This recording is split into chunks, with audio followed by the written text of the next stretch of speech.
함께 기도하겠습니다.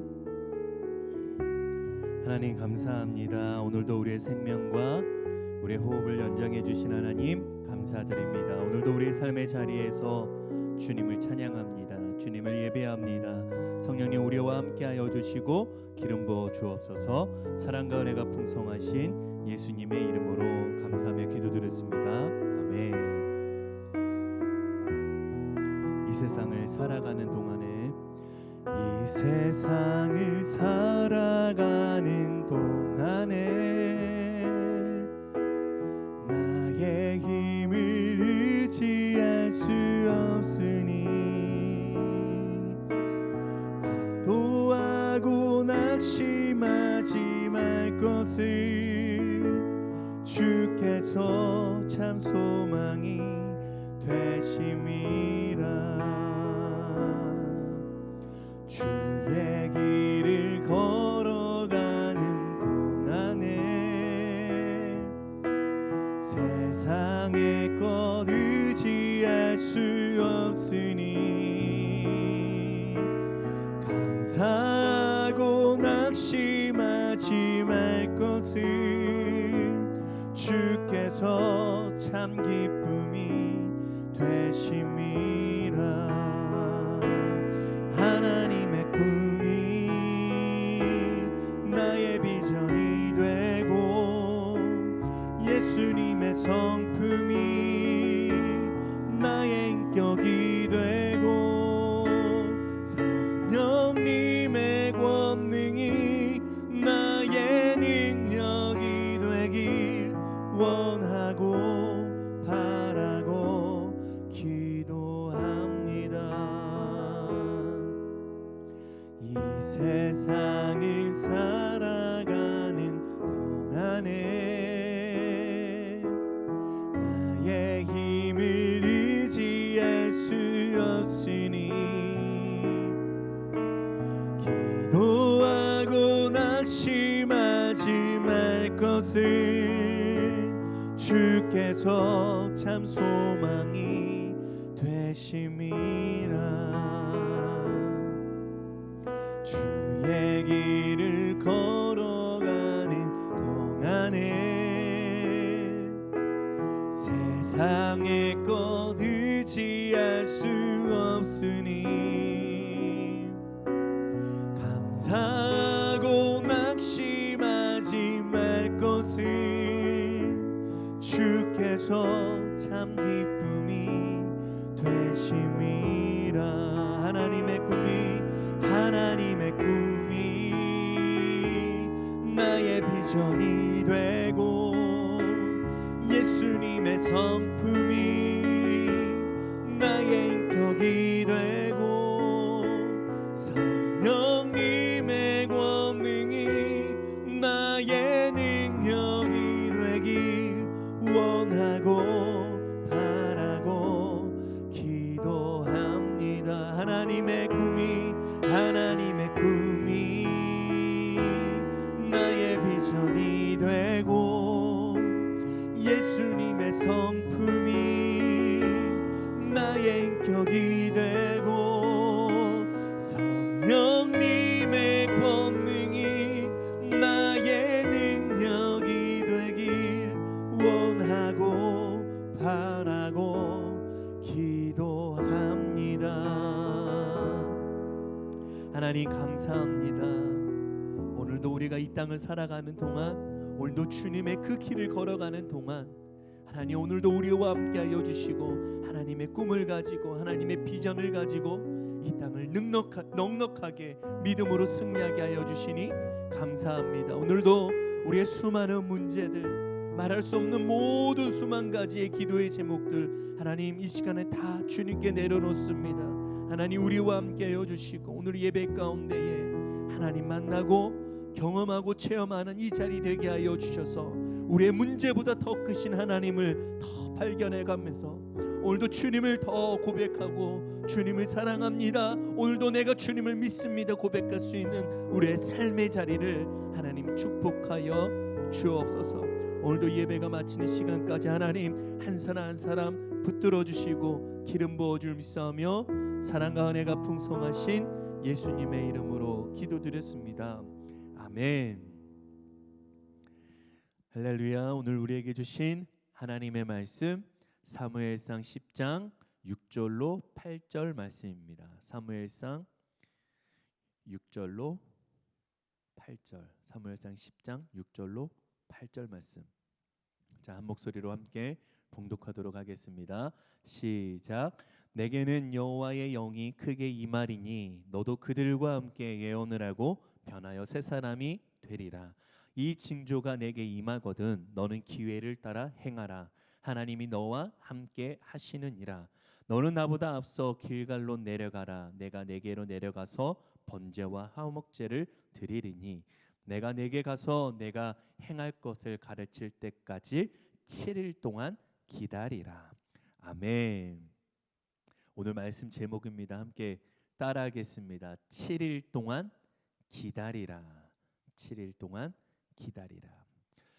오늘도 주님과 함께하는 은혜의 저녁 되시기를 주님의 이름으로 간절히 축복합니다. 우리가 주일에 변하여 새 사람이 되리라라는 말씀으로 함께 은혜를 나누었습니다. 기름 부은 사울이 이제 사무엘에게 세 가지의 모습의 그 예언을 받고 그 세 가지가 다 이루어지는 그 모습을 주일에 우리가 함께 말씀을 나누었습니다. 오늘은 세 가지 징표를 다시 한번 보겠습니다. 그리고 세 가지 사인의 말씀을 우리가 조금 더 깊이 내다보면서 이해하면서 하나님이 사울에게 말씀하시는 말씀이 무엇인지, 그리고 오늘 사울을 통해서 우리들에게 말씀하시는 것이 무엇인지를 이 신앙의 메시지를 함께 나누고자 합니다. 자, 오늘 2절 말씀부터 함께 보겠습니다. 2절 말씀 시작. 내가 오늘 나를 떠나가다가 베냐민 경계 셀사에 있는 라헬의 묘실 곁에서 두 사람을 만나리니 그들이 내게 이르기를 내가 찾으러 갔던 암나기들을 찾은지라. 내 아버지가 암나기들의 염려는 놓았으나 너희로 말미암아 걱정하여 이르되 내 아들을 위하여 어찌하리요 하더라 할 것이요. 아멘. 이 사울, 네가 이제 기름 부음을 받았으니 잠시 이제 집으로 돌아가라.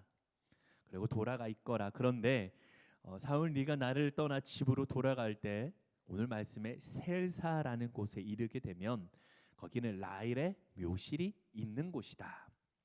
여러분, 셀사라는 곳에 이르게 되면 두 사람을 만나게 되죠. 근데 구약에서 표현되는 두 사람이라는 숫자의 의미는 뭐냐면 증거, 증인의 뜻을 뜻하는 두 사람을 말합니다. 증인의 숫자 두 사람. 그래서 이 증인의 숫자 두 사람을 만나게 될 거다. 이 증인의 두 사람이 너의 아버지가 나간 암나기를 걱정하는 게 아니라 이제 너를 위하여 걱정하고 계실 것이다 라고 말합니다. 이게 첫 번째 증표인데 중요한 것은 여기서 말하는 장소가 중요합니다. 이 두 사람을 만나게 돼 있는 장소를 여러분 보시면 라헬의 묘실이라고 나와 있습니다. 여러분, 라헬이 누구입니까? 라헬은 야곱이 제일 사랑했던 아내예요.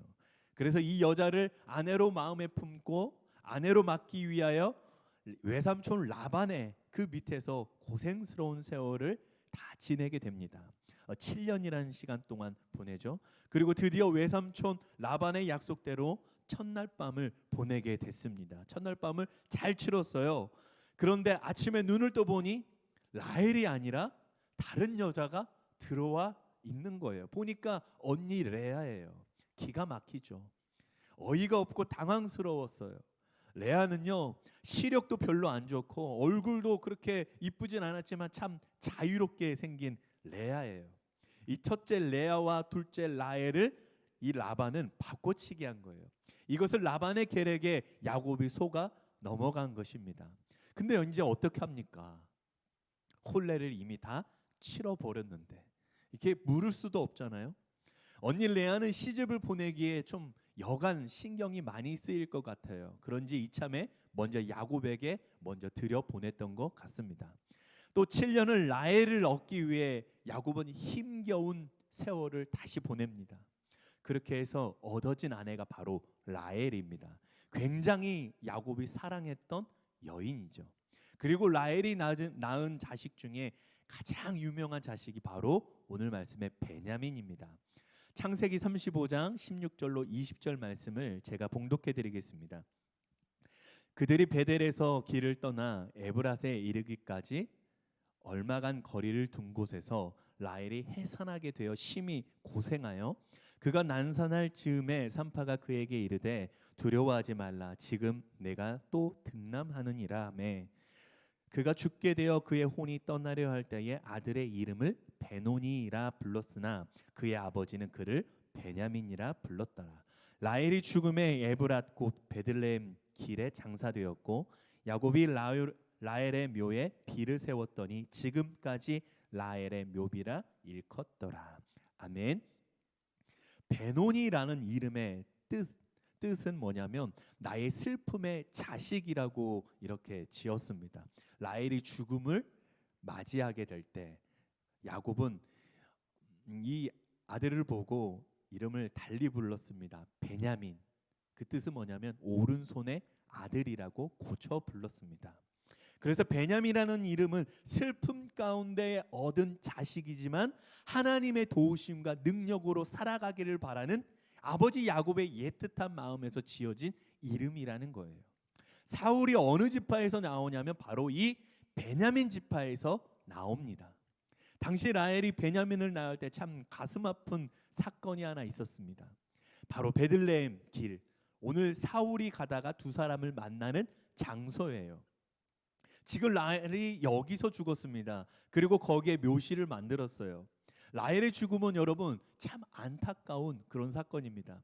산모를 살리면 아이가 죽어요. 그런데 아이를 살리면 산모가 죽어야 돼요. 그럴 때 참 선택하기가 어렵죠. 이 사극의 무슨 드라마 같은 데 보면 또 영화를 보면은 그런 장면이 간혹 나옵니다. 또 가끔 가다가 우리나라에 정말 가슴 아픈 그런 사연 이야기가 담긴 어떤 인간극장이나 다큐에도 나올 때가 있습니다. 가슴 아픈 인생의 기로에 선 스토리들을 많이 우리가 접할 수가 있어요. 바로 이 라헬이 오늘 그 가슴 아픈 슬픈 이야기의 주인공입니다. 자기 목숨을 담보로 이 아이를 살리게 돼요. 그렇게 얻어진 아들이 바로 베냐민입니다. 참 힘들게 태어났어요. 그런데 베냐민은 사사기 20장에 보면 12형제 중에 12지파 중에서 가장 또 악한 짓을 합니다. 기브아라는 곳에서 레위의 첩을 밤새 몹쓸짓을 해가지고 대문 밖에 버리고 갑니다. 그리고 죽어요. 그래서 나머지 11지파 형제들이 화가 단단히 나요. 절대 용서할 수 없다. 이제 전쟁이다 하고 베냐민 지파에 전쟁을 선포하게 됩니다. 그리고 베냐민 지파와 큰 사륙이 일어나는 전쟁을 아주 긴 장에 의해서 이렇게 설명을 하고 있는데 사사기 20장에 설명을 하고 있습니다. 계속 전쟁을 치르게 돼요. 그리고 베냐민 지파와 큰 사륙이 일어나는 전쟁을 계속 치르게 됩니다. 이때 베냐민 지파가 딱 600명만 남게 되고 나머지 다 죽게 됩니다. 바로 이때 베냐민 지파는 라헬의 죽음을 담보로 이 땅에 존재하게 되었던 지파예요.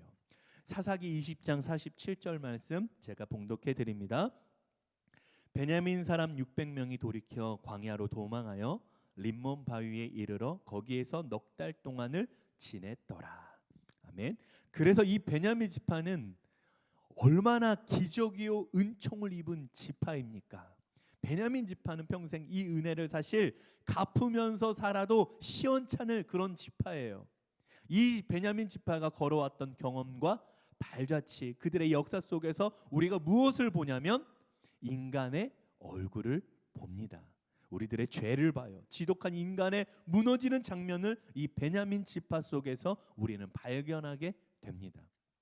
그리고 놀랍게도 여기에서 이스라엘 백성들이 요구했던 이스라엘의 초대 왕이 선택될 줄이야 여러분 누가 알았겠어요? 이스라엘 백성들이 그렇게 원하던 세상의 가치를, 세상의 모양을 완벽하게 갖춘 왕이 바로 이 베냐민 지파에서 세워집니다. 이 첫 번째 징표를 통해서 하나님이 말씀하시고자 하는 그런 의미가 무엇일까요? 라헬의 묘실에서 만나도록 한 이유가 있습니다. 바로 너의 출발과 근거를 확인하라는 거예요. 아멘. 사울, 네가 어떻게 누구의 죽음을 담보로 이 땅에 생존하게 된 지파인지 아느냐?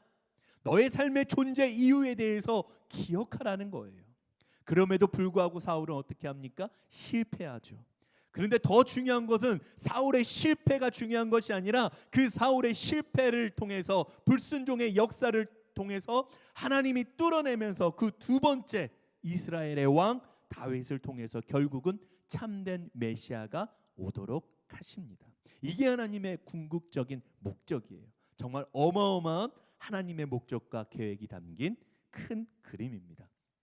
그리고 이스라엘의 두 번째 왕 다윗을 통해서 온 인류로 하여금 예수 그리스도의 오심을 내다보게 합니다. 이렇게 첫 번째 징조를 통해서 하나님은 그럼에도 불구하고, 너희들의 그 실패와 연약함에도 불구하고 내가 너희를 향한 고집스러움은 절대 멈추거나 중간에 포기되거나 하는 일은 없을 것이다 라는 사랑의 확증을 보이시는 거예요.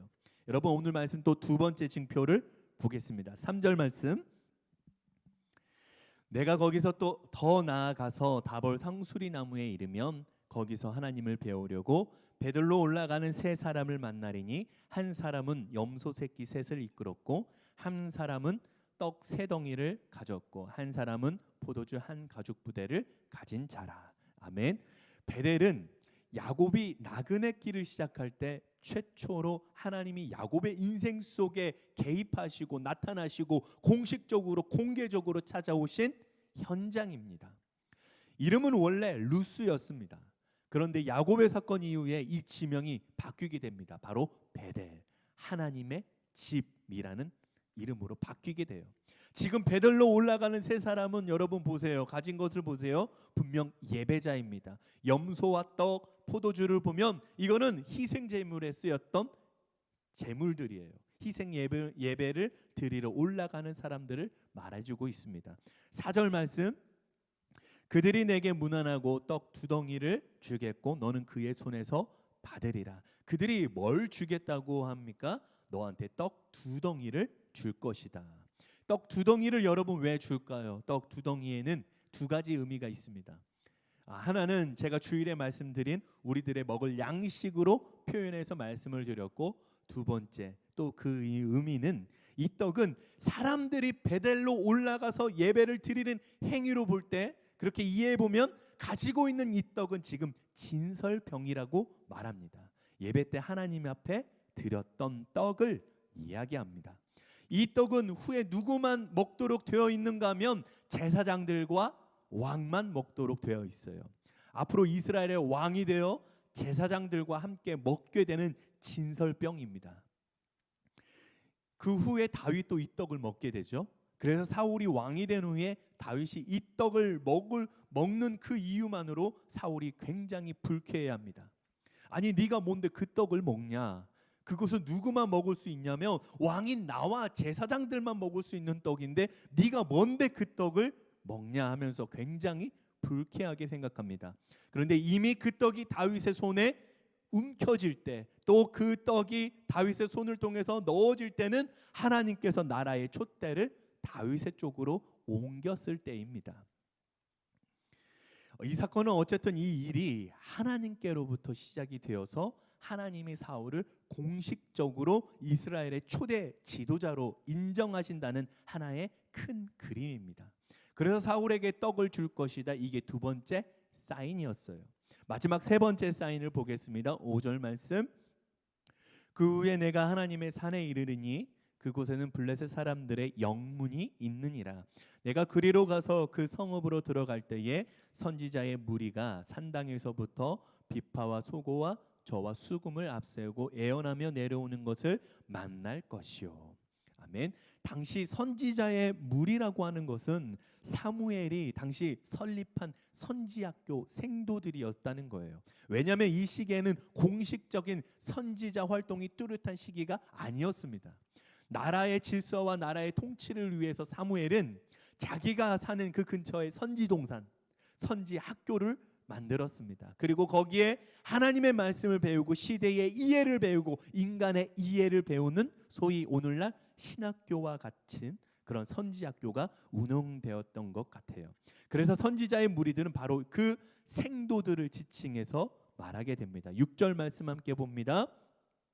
내게는 여호와의 영이 크게 임하리니 너도 그들과 함께 예언을 하고 변하여 새 사람이 되리라. 아멘. 사울이 예언을 하게 되어 선지자의 무리 속에 들어가서 이제까지 한 번도 경험하지 못한 영적인 신비한 경험을 여기서 하게 됩니다. 거룩한 영향력, 그리스도의 향기, 그리스도의 통로로 되자고 우리가 주일에 함께 말씀을 나눴습니다. 그래서 우리가 변하여 새 사람이 되자. 그런데 여기서 중요한 명령 하나가 더 있습니다. 너도 새 사람이 되라. 여러분, 새 사람이 되라는 말은 무슨 뜻인가 하면 착하게 살고 윤리, 도덕, 규범을 잘 지켜서 살아라, 그런 개념이 아니에요. 여기서 말하는 새 사람이 되라는 말은 기름 부음을 받다라는 그 개념 속에 의미가 포개져 있습니다.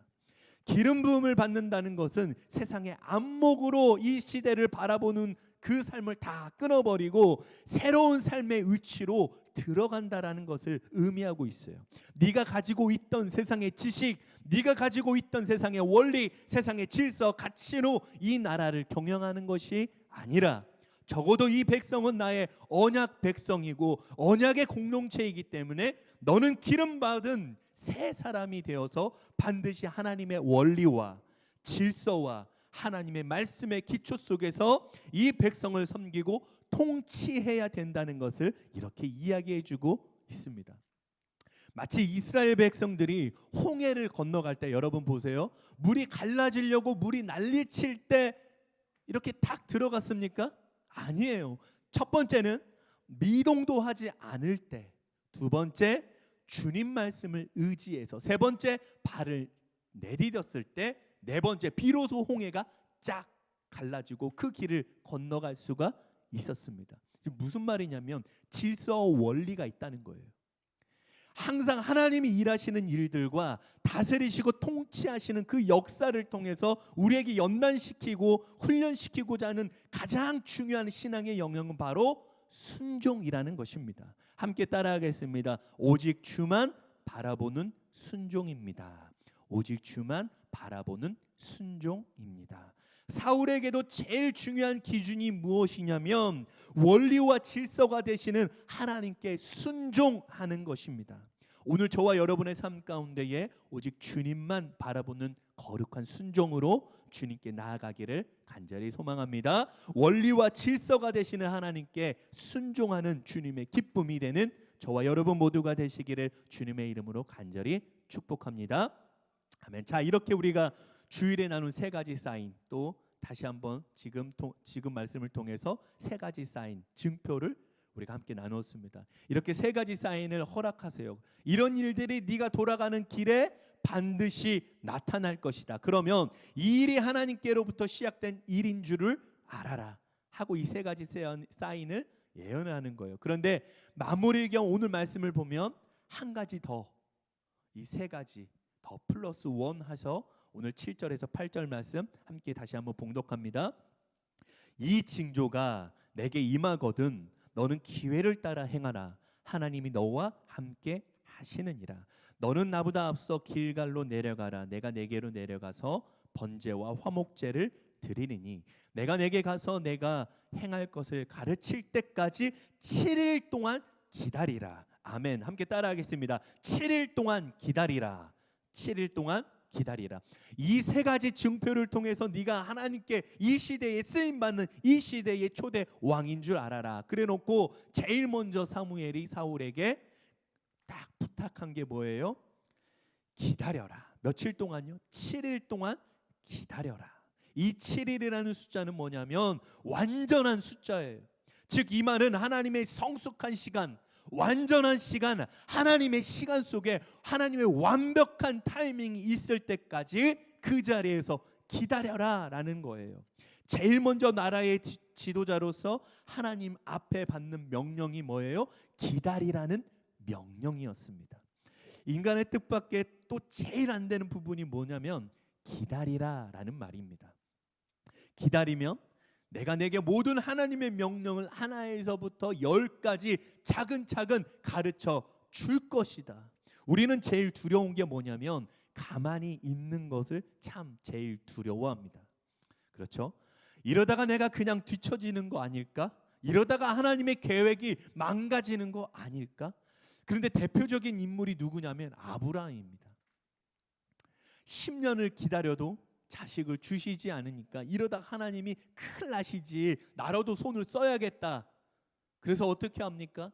하갈에게서 태어난 인물이 누구예요? 바로 이스마엘입니다. 기다리다 지쳐서, 그런데 우리가 급하고 우리가 답답할 뿐이지 하나님은 한 번도 이 타이밍에 대해서 실수하신 법이 있을까요? 없을까요? 없습니다. 하나님은 실수하지 않으시는 하나님이세요. 그런데 사울의 인생의 여정을 다 살펴보면 사울은 전부 이 문제에서 넘어집니다.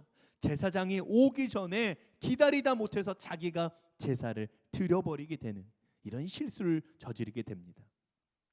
이런 하나님이 정하신 질서와 원리에 대해서 다 거역해버리고 자신의 생각대로, 자신의 소견대로 행하는 이 불순종의 아이콘, 불순종의 인물이 되어버린 거예요. 결국 우리들의 신앙의 싸움은 무엇입니까? 나의 다급함과 욕망이 중요한 것이 아니라 오늘 하나님의 타이밍에, 그 정점에 우리가 이를 때까지, 그 시점까지 내가 얼마나 하나님 앞에서 엎드려서 기다릴 줄 아는가. 이게 우리 인생 가운데 가장 중요한 싸움이에요. 하나님은 사울을 이스라엘의 역사의 전면에 드러내기 위해서 하나님은 다양한 확인을 시키고 명령을 하십니다. 사랑하는 성도 여러분, 오늘 말씀을 이렇게 정리해 볼게요. 우리들의 출발과 근거를 오늘도 여러분 확인하시고 우리들의 삶의 존재 이유에 대해서 여러분 다시 기억하시기 바랍니다. 오늘도 주님만 바라보고 우리의 인생의 왕이 되어주시고 우리를 인도하시는 주님, 그 주님 한 분만으로 우리가 승리할 수 있는 저와 여러분 모두가 되기를 간절히 소망합니다.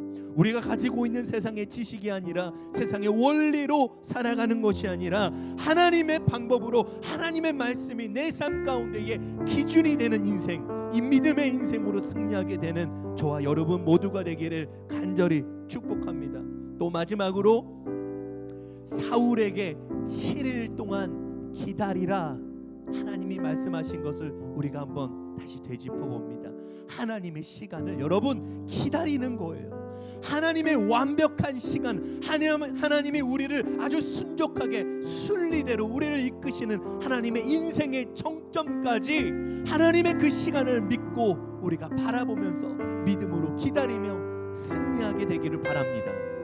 때론 그 시간이 참 고난이 오고 그 문제 속에서 눈물이 나고 몸을 가눌 수 없이 힘든 시기일 수도 있겠지만 여러분 하나님의 시간을 기다리기 바랍니다. 하나님의 완벽하신 시간, 완벽한 타이밍 여러분 기다리길 바랍니다.